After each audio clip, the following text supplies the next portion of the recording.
बिस्मिल्लाहिर्रहमानिर्रहीम, अस्सलाम वालेकुम। आप देख रहे हैं फैक्ट न्यूज। मैं हूं मंजूर अहमद रजा। नाज़रीन, 27 फरवरी आया और आकर चला गया, लेकिन वो वापस ना आया जो चंद हफ्तों का कहकर दवाई लेने गया था। नाज़रीन, इस पर बात करने से पहले आपको एक ब्रेकिंग न्यूज दे दूं कि शहबाज शरीफ एंड कंपनी पर 28 फरवरी 2022 को आज के दिन भी फर्द जुर्म आयद नहीं हो सकी और उनकी अबूरी जमानतों में 10 मार्च तक के लिए तोसी कर दी गई है। नाज़रीन, ये बिल्कुल एक ओपन एंड शट केस है जिसके अंदर सारी बैंकिंग ट्रांजैक्शन मौजूद है, जिसमें किसी गवाह की जरूरत नहीं, बिल्कुल क्लियर कट केस है। लेकिन इस पे फर्द जुर्म आयद होने में ही महीनों सालों लग रहे हैं। आप सोचिए इस केस का फैसला होने में कितनी सदियां दरकार होंगी। अब केस क्योंकि अदालत में इस पर ज्यादा बात नहीं कर सकते, लेकिन इस केस ने पाकिस्तान के निज़ाम इंसाफ के भयानक चेहरे को अयां कर दिया है। इसने इस गंदे भयानक सड़ियल चेहरे के ऊपर पड़े हुए निकाब उतार दिए हैं। नाज़रीन, ये ऐसा निज़ाम है जिसके अंदर अगर आप करोड़ों अरबों की चोरी करें तो आप दुनिया में भी बादशाह वाली जिंदगी गुजारेंगे। तो आपको कोई इदारा नहीं पूछ सकेगा, आपको ऊपर अदालतों में फर्द जुर्म आयद नहीं हो सकेगी। जबकि इसके बरक्स अगर आपने कुछ छोटी मोटी चोरी की या चोरी के मुबैना इल्जाम में भी गिरफ्तार हो गए तो फिर सालों तक आप जेलों में सड़ते रहेंगे, इस उम्मीद पर कि मेरे खिलाफ ही हो जाए, कम से कम फैसला तो हो जाए। आप फैसले के इंतजार में भी सड़ते रहेंगे। अगर आपने अरबों की चोरी की हो, आप घर में बैठे हो, नैब की टीम आपको गिरफ्तार करने के लिए बैठी हो, लेकिन अतवार को भी अदालत लगेगी, आपके लिए जमानत का परवाना जारी हो जाएगा। आप दुनिया में भी लेवलिश जिंदगी गुजारेंगे और मरते साथ ही आपके साथ शहीद का लकब लग जाएगा और उसके बाद आपका एक बहुत आलीशान किस्म का मिजार भी बन जाएगा और आप हमेशा के लिए जिए भुट्टो की तरह जिंदा भी रहेंगे। तो लेकिन इससे ज्यादा इस पर बात नहीं कर सकते।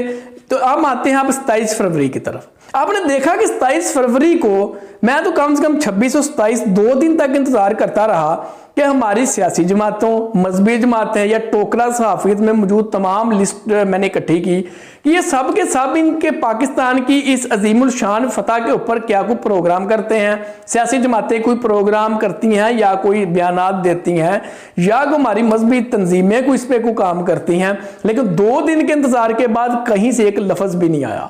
इन्होंने इस तरह से ये दिन मनाया जैसे ये सकूते पाकिस्तान का दिन था। मैं सोचता हूं कि यकीन कीजिए अगर अल्लाह ना करे उस दिन 2 त्यारे पाकिस्तान के गिर गए होते फिर ये लोग क्या करते। तो मैं हल्फन ये कह सकता हूं, ये पूरे वसूख से ये कह सकता हूं कि फिर क्या होना था अगर 2 त्यारे पाकिस्तान के गिरते, आधी से ज्यादा पार्लियामेंट या पार्लियामेंटेरियन आपके बैरून मुल्क जाकर बैठ जाते डरकर। ये तो यूक्रेन का सदर है ना, आप लाख इख्तलाफ करें, उसकी पॉलिसीज गलत थी, उसने अपना मुल्क तबाह करवाया, लेकिन वो अवाम के साथ खड़ा हुआ है। उसको ऑफर की गई लेकिन वो बाहर नहीं भागा, लेकिन ये इन्होंने आधी से ज्यादा पार्लियामेंट आपकी भाग जाना था बाहर। और उसके बाद हर 26 और 27 फरवरी आते ही इन लोगों के मुंह से आग निकलनी थी, इनके ट्वीट्स पे शोले निकलने थे, इनके बयानात में यूं लगना था जैसे धमाके हो रहे हैं, बारूद भरा हुआ था। इन टोकरा सहाफियों के प्रोग्राम देखते तो वहां पे यूं लगता था जैसे किसी पेट्रोल पंप पे किसी ने आग लगा दी है। ये इस तरह इन्होंने उछलना था, मचलना था इन लोगों ने। लेकिन पाकिस्तान की तारीख में चंद एक ऐसे लम्हे मिलते हैं या चंद एक वाकयात मिलते हैं जिन पे हम फख्र कर सकते हैं, लेकिन इन सब में से आप अपनी मजहबी जमातें देख लें, सियासी जमातें देख लें या टोकरा सहाफत देख लें, किसी ने इसके ऊपर एक बात तक करना मुनासिब नहीं समझा। मरियम बीबी को देख लीजिए, जिनका ट्वीट एक लम्हे खामोश नहीं रहता, जैसे जैसे ऑटो पे लगा हुआ है। उसको यूक्रेन में फंसे हुए तलबा के लिए अपनी माँ होना याद आ गया, उसको फौजियों के अंदर अपना जुनैद सफदर नजर आता था, लेकिन इसके बावजूद उसे अजीज हसन सिद्दीकी में पता नहीं क्यों नजर नहीं आया। या तो मोहतरमा की शायद याददाश्त कमजोर हो गई है या नजर कमजोर हो गई है, इसलिए उसको वहां पे कुछ ना नजर आया ना उसको कुछ याद रहा। वो जहांगीर खान तरीन जो चीनी चोर था, जो एटीएम था, जो गंद घोलने वाला था सियासत में, जो जोड़ तोड़ करने वाला था, जिसने सारा ये गंद इकट्ठा किया था पीटीआई में, उसकी सेहतयाबी के लिए दुआओं करने से फुर्सत नहीं मिल रही मोहतरमा को। वो शायद इसलिए वहां पे मसरूफ थी, इसलिए कोई ट्वीट ना कर सकी। तो ये मैंने पहले बात की है कि अगर ये 2 त्यारे पाकिस्तान के गिरे होते फिर ये क्या करते। दूसरी तरफ आप भारत को देखें कि वहां पे उनका पायलट आता है, त्यारा भी तबाह करवाता है, खुद भी गिरफ्तार होता है, सारी दुनिया में हजागनसाई का सबब भी बनाता है इंडिया को, लेकिन इसके बावजूद वो उसको वीर चक्र दे देते हैं। या शायद कोई और एजाज दिया, वो भी उसको अवार्ड दे देते हैं। पूरा मीडिया खामोश है, उनका कोई क्रिटिसाइज नहीं हो रहा।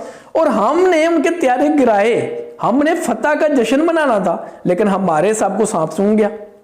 तो ये एक लाइन ड्रॉ कर दी है इन्होंने प्रो पाकिस्तान और एंटी पाकिस्तान दो कुव्वतों के दरमियान। ये 27 फरवरी एक दिन नहीं है। शायद बहुत सारे लोगों ने इसको काउंट नहीं किया या इसको नहीं महसूस किया कि बाकी सारे लोग खामोश बैठे हैं। वो मजहबी जमातें भी खामोश बैठी हैं और वो आपकी हदीस को भी भूल गई हैं, जिसमें आपने फरमाया कि एक रात जिसने इस्लामी रियासत पे सिर्फ पहरा दिया उसका मुकाम क्या है। ये जमातें भी उसको भूल चुकी हैं। एक मोहतरम ने उनके वालिदैन ने वाज़े फरमा दिया था कि 1971 में ही कि हम पाकिस्तान बनाने के गुनाह में शामिल नहीं थे। उनके बेटा साहब आगे आए तो उन्होंने कह दिया मैं यौम आज़ादी नहीं बनाऊंगा। तो बाकी जमातें किधर बैठी हुई हैं?